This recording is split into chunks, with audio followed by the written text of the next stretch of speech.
You're listening to Design Between the Lines, the only design and home furnishings podcast where we talk with the movers and shakers, industry innovators, and lifetime legends of the home furnishings industry.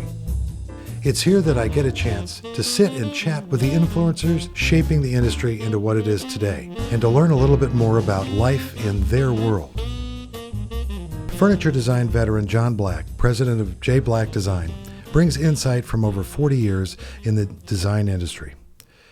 He is best known for an understated classic approach to furniture forms that captures the essence of traditional characteristics combined with a modernistic touch. Before starting his own firm, John was the vice president of design for Baker Furniture and has designed furniture for Curate, Century, Henredon, Beaulieu, and most recently, Ambella Home Collection. He has designed upholstery for Krabbit, Hancock & Moore, and Vanguard Furniture as well. John, welcome. Thank you, John. Well, we were talking a little bit before the mics go live about your lack of accent from that wonderful area of this state, Morganton, North Carolina. You were born in Morganton? I was born in Morganton, born and raised in Morganton. Went through high school there, spent a couple years after high school in community colleges, trying to figure out what I wanted to do. I had always had an interest in art, primarily drawing. We never had art courses and art classes when I was in going through school. I never had any sort of formal training, any sort of formal training at all. And was really kind of a lost lamb, but still had this desire and this love of drawing, and basically just sketching. And came across a friend of the family's who was Ken Volz, who at that time was the head of design for Henredon, and came to find out later that Ken Volz was really responsible for putting Henredon really on the map as far as design and product was concerned. And he recommended I try Kendall School of Design, which at that point I think was about the only school that taught a course dedicated to furniture design. Gave it a shot, spent 3 years at Kendall. Was not the best student, but I for some reason that was just a rebellious streak that was still coming out. But fell in love with the business and primarily with the design of furniture, and that's really kind of how I started my career. Well, you're really in Morganton. I guess you were completely surrounded by the industry.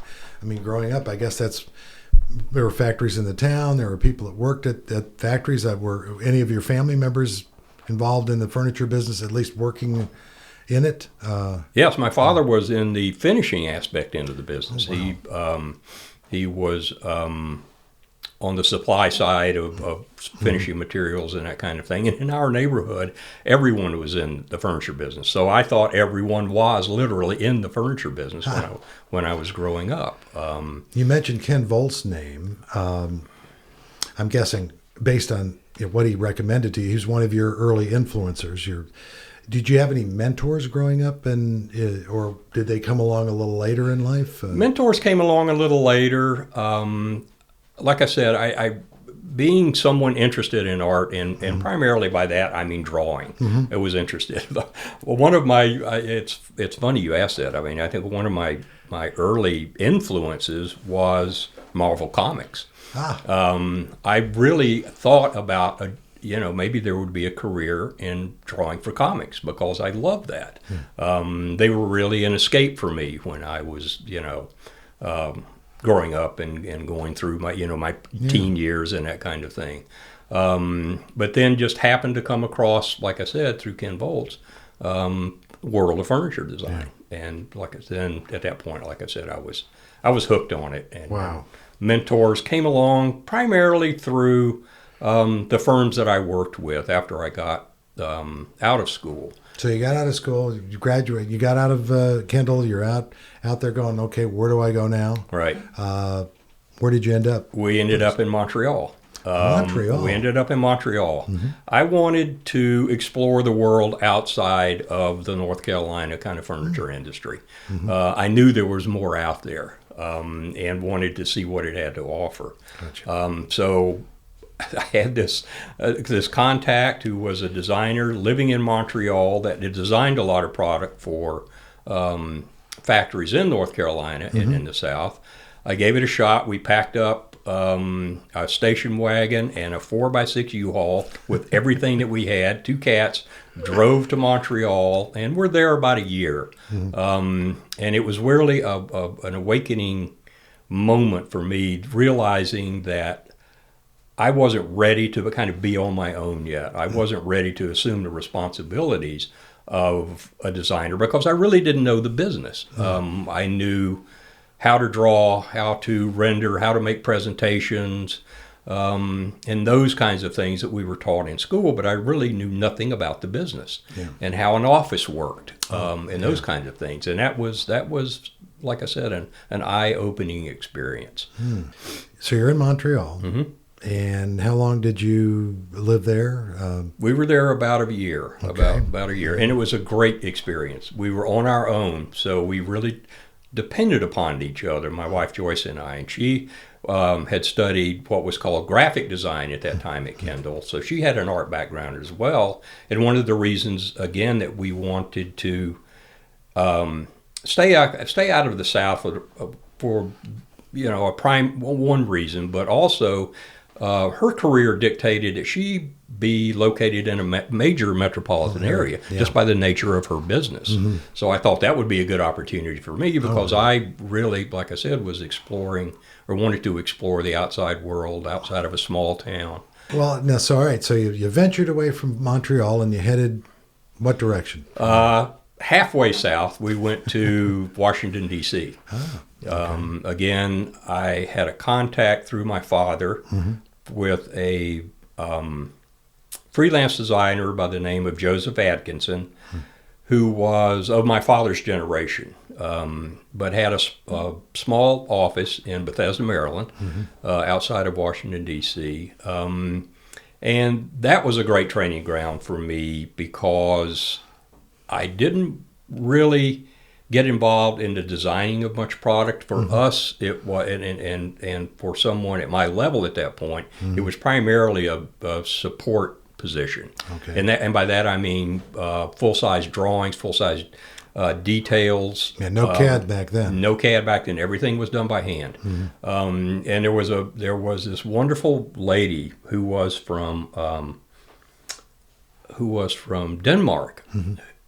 Because who had this lovely hand, it draw a lot of her details freehand, and it appreciated me, or I appreciated the fact that I could hone my drawing skills even further by working with her and the other staff members.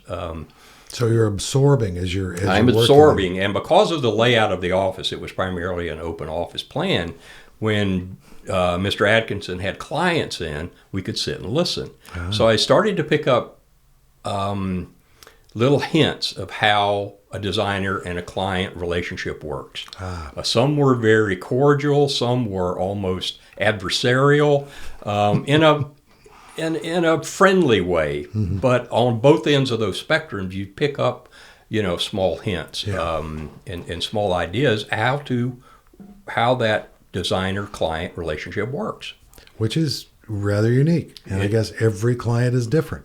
Exactly. As you just exactly. And there's the social aspect of it. Right. And one of the things, again, that we weren't really taught in school, and I'm not sure that was, how you could teach that really without being just kind of thrown into the deep into the pool and learn how it works. One of the longest term relationships or clients that the office had was a factory that was based in Maryland, but the sales organization was based in New York City.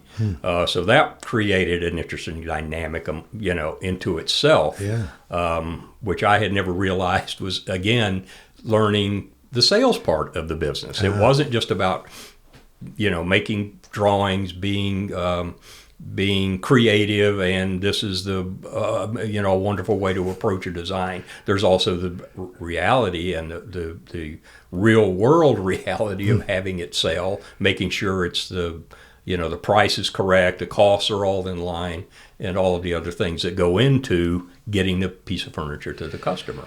So you're in DC. In DC. And you're learning every day, and you're under some case pieces, and you're assembling hardware, and you're doing all the fun stuff that comes, all the ancillary things that really create the entire job. So what got you from DC to was that where you where Baker entered the world, or was there another stop along the way? Not yet. There was another stop. Okay. Unfortunately, Mr. Atkinson, who ran the office at that time, he was, fairly up there in years. Mm-hmm. And at the time, we didn't realize it, but he was going through what's now come to be known as dementia or Alzheimer's. Mm-hmm. And he basically just lost control of the office. Yeah. We came in, there was really no understanding of what was going on. It was very confusing to a lot of us. And his family at that time decided just to shut the business down. Yeah, understood. So I actually went out on my own for a couple years because Joyce had a wonderful position with the American Academy of Science, wow. which did Science Magazine. Yeah. She was in their art department. And she had a great opportunity, so I thought, we have to stick it out here. I'll see if I can make it on my own as a freelance designer. And again, just, one day just open the doors to my business and struggle to find clients because there weren't any in that part of the country. I was lucky to find a couple that were kind of based in the area, but it was a meager living. But again, one of the clients that I had was a firm, and for some reason, the head of sales was based in Bethesda. The factory was in Tennessee. Mm-hmm. It was a very promotional upholstery line. Mm-hmm. Very, very promotional upholstery line. Okay. All right. But it was a great experience, again, because it taught me how to design with a lot of constrictions and restrictions. And it teaches you to hone your skills a bit. It's not just the freedom of you can do anything that you want. No, we're only going to design arms on this sofa frame. Here are the dimensions. Here are the dimensions that you can work with, width, height, et cetera, et cetera. Come up with 50 arms. And there is another thing students don't know. Exactly. Happens. That was one of the harshest realities of going of learning how the business works, because in the office we were kind of insulated from that. Yeah. But this was a very, very humbling experience, because you think you know it all. I have all these great ideas to share with the world if they would only listen to me. And here it is. No, it will pay you this very meager amount of money to do this work. But it was a great experience. John, that sounds like an author who says, I have this novel in me. Exactly. I'm just trying to get it out. Right. Yes. Only if. And then from there, it just got to the point for both of us, it was just time to leave. So we moved to Chicago.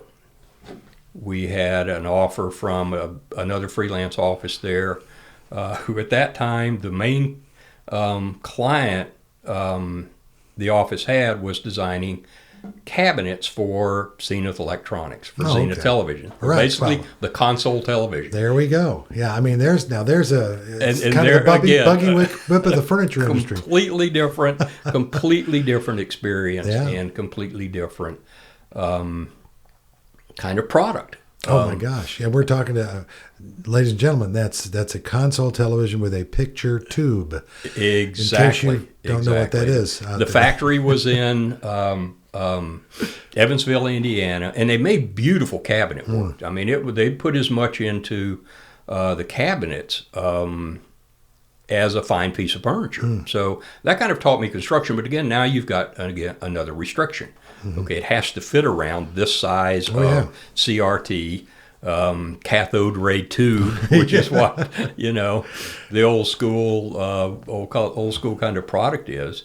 And as I grew into that, more responsibility into the office, I was kind of given that account because the owner of the office wanted to branch out, because we could see what was coming because we were working. There was another firm an industrial design firm that was starting to work on flat screen televisions. Okay. So we kind of saw the end of this era coming. And that was just fascinating from that aspect of it, because being an electronics kind of geek, it was fun for me. Just, okay, now here's the flat screen. It's going to hang on your wall. And this is the mid 80s. Yeah. Wow. So it was at the very, very beginning Very of that industry.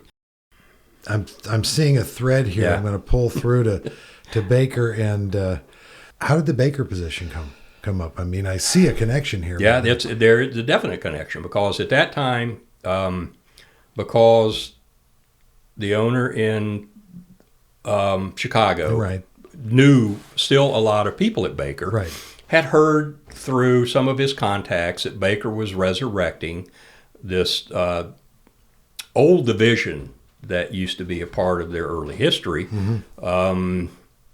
called Milling Road, which was, at that point, not necessarily a cheap. It wasn't designated to just be only a cheaper price point. It was just a simpler product and appealed to a different customer at the time. I didn't realize this really at the beginning of the process. So we made a presentation to Baker. We drove to Grand Rapids, met the president of the company at that time. Kohler Plumbing Company had just bought them a couple years earlier. They were also responsible for wanting to resurrect this product line to appeal to a broader audience. Okay. And it didn't work out with this client, or with the owner of the office that I was in at the time. They just didn't feel like he was the right mix, but for some reason they thought I was. Okay. And I'm not really sure. So I contacted, this is, how, again, the business works. You're working for a firm. Maybe it's time to leave. Maybe this is a good opportunity for me and my family. So the president of the company and I were in contact for about 6 months, and I kept waiting and waiting and waiting and thinking this thing was never going to happen. But it did, and lo and behold, one day we were living in a brownstone in Chicago. They had offered to move us to Grand Rapids, which was bittersweet, because I'd gone to school there at Kendall and swore I'd never go back. And not to say anything really bad about Grand Rapids, but that's, the winters in Chicago and Montreal are one thing. The winters in Grand Rapids are something else. Something about lake effect and gray, and just gray. But lo and behold, one day this beautiful Baker semi-trailer pulls down our street and basically takes up the whole street, because it's one of the narrow streets where parking's on the parking's at the curb, and we're just looking out the window. I still can do this. I can look out the window and see this beautiful green Baker truck with this Baker script on it, saying this is real, this is happening. Then we left Chicago. It was, like I said, a very, very hard decision, but it was just the right time and the right decision to make, and it was really such a good opportunity to be a part of this and maybe somehow contribute to the Baker story.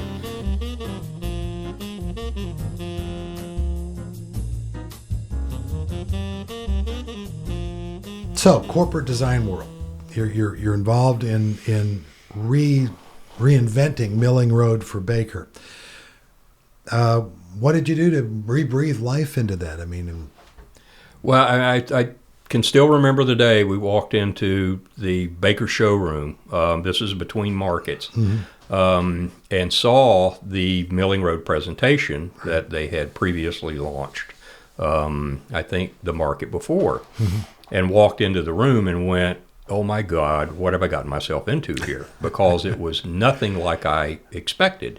The brief that I was given regarding the Milling Road brand was something that was fresher for a younger audience, that had maybe a little bit of an edge to it. This is what we all call Baker Light. I mean, it basically took kind of a lot of existing older Baker pieces, rescale them to an extent, put them in a very typical dark brown finish, and it looked a little stale. Yeah. So the team that I ended up working with, it was myself as a designer, Rick Vaughn, who was the head of sales for the Milling Road division, and then Ron Fiore, who's still one of my favorite people, was really responsible for bringing the whole vision of what we were talking about together from a showroom presentation, from fabrics, worked closely with him in the designing of the product and how we were approaching it. Exactly. Okay. And the approach we decided to make was design a product line for things that we like, as opposed to trying to go after a certain market, be an extension of Baker, whatever that may be. Let's just start over and do things that we like. I mean, for our generation is really kind of the way we approached it. The great thing that we had was this freedom to fail, which was given to us by Rod Kreitzer, who was then the president. He said, we brought you guys in to turn this thing around, do what you think is right. And that was the beauty of it, is that we were working on our own, autonomously, and doing things that we liked. We took it away from dark mahogany stains and brought in an alcohol washed pine finish. All the pieces were like antique pine, like antique English pine, that we had found. And I just took the approach of classic pieces, but introduced and executed in this kind of more informal way. It was still serious furniture. It was real furniture. I appreciated the scale and proportion of the classics and that approach. It was just, here's a fresh approach to it. And it took off. Wow. And that was a lot of fun. That was, we just hit it at the right time. A lot of it's luck. But all the stars seemed to align, and Milling Road took off. Well, corporate world, even though as a kind of I guess you'd say it like talking about the automobile industry, it's a hybrid of a direct corporate designer working for the man, as they say. But you're up there and you're in that corporate world for, I guess, a few years. Right. What brought you to this area, in the High Point area, and putting your shingle out full time? What made that happen? Well, I mean, it's the double-edged sword of success because of the Milling Road program. I had really kind of grown into one of the successful members of the design team. Right. Well, corporate management decided, let's bring him into the Baker world, the Baker side of the business, and I thought this could be a great opportunity. I mean, this is the Baker Furniture Company, and all the things that go with that. Great programs from stately homes to Colonial Williamsburg to historic Charleston, the designers we were working with. The unfortunate part of it was I was now the head of a staff, and I learned very quickly that is not my strength. Wow. And it became more of the dominant part of my day was attending meetings and all the corporate and business aspects of running a corporation or a company as opposed to designing. And I said, if I'm ever going to get back into designing full time, unfortunately, I have to leave. That was really the only option I had. So I decided to do that. And also I was getting at that point in my life and that age. If I don't do it now, I probably won't do it, and I'll probably regret it. So we did. We pulled the trigger, left Baker after 9 years. Again, very hard decision to make. And worked out of Grand Rapids for about a year because it was just getting our ducks in a row and our business set up and everything. And at one point we decided, why do we have to endure these Michigan winters any longer? Let's move south. And that's when the decision came to move to the Greensboro area, which is where we've been ever since. And it's also the fact that we had moved about every 10 years. We seemed to have the moss grow under our feet and said, geez, it's time for a change. Time for a change, my gosh. And set up our shingle down here. The company has always been myself and Joyce, my wife and partner. We made a great team. It's one of the aspects, I think, of running a staff. Made me realize I don't want to open an office. I want to design myself. So everything that comes out of our office, we touch personally. It's not a matter of, okay, here's a rough sketch, hand it to a technician to develop full-scale drawings and that kind of thing. We do it all. Well, that brings me to your process, because I now shingles hung, been here a while. Probably you can do a pretty good job of a little bit of defining your process, especially for our younger listeners and folks who are interested in design and maybe thinking about a career in design of any kind. Tell me a little bit about your process. Well, I mean, a lot of it depends on the client. I mean, the biggest overview, I guess, of our process is that we have developed this ability to go into a client and look at their product line and see an opportunity, as opposed to them coming to us saying, we'd like you to do a mid-century modern collection. Right. I've rarely found that works, because that usually means they've seen something that sells. We need to have one like that. And that doesn't appeal to us, and it never has. But we go in and say, well, instead of doing a mid-century thing, why don't we approach it from a 1940s French thing? Take it that way. Right. Maybe it's a finish application. Maybe it's a material story. And you're actually studying their line. And you're studying their line, because because we also have a responsibility as a designer to the client to not cannibalize their product line, to bring them incremental business. That's why they come to us. And we feel very strongly about that responsibility. So that's one of the things that, that we pride ourselves in. Then I go back to the boards, basically. Right. I mean, it's the old school. I sit and hand draw rough sketches. I pin them on a wall. I edit them. And as opposed to, how many pieces of seating are there? Is there a bedroom involved, or would you need a bedroom? No, we just need to focus on the dining room and the living room aspect of it.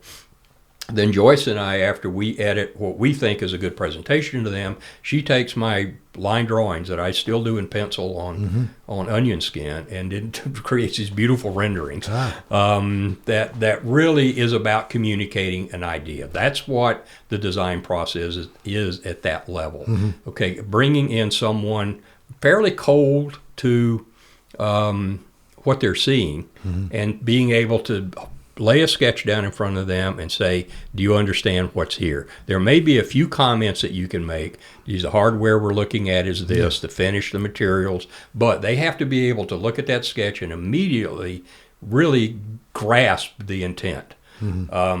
That is so important. That's that communication, because at some point we're going to leave, and those sketches will probably be up on a wall somewhere.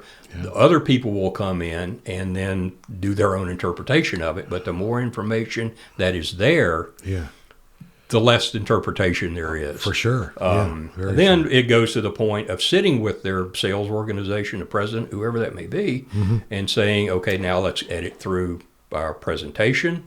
What do you want to do? What do you not want to do? Let's talk about materials, finish, price point, blah, blah, blah. All of those things are so important.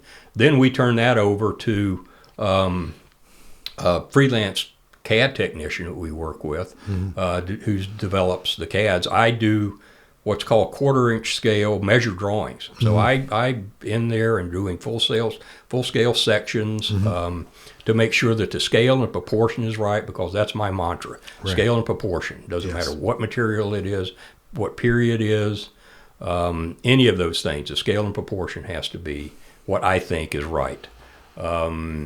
And that's something you give the factories to start making prototypes. Exactly. And we have been told, I mean, we were just told by a client recently, Gus, we love working with you because once you give us your measured drawings or your CAD and we see that first sample, it's usually right. And I'm going, that's because we take the time to do that, and because I want to make sure when it goes out, that again is part of being responsible as a designer, and holding that responsibility to ourselves. I'm seeing a growing number of maker designers coming out of design schools, whether it be Appalachian or Kendall, your alma mater. You see that as a trend now, I think. I agree with that assessment, and I think it's just fabulous.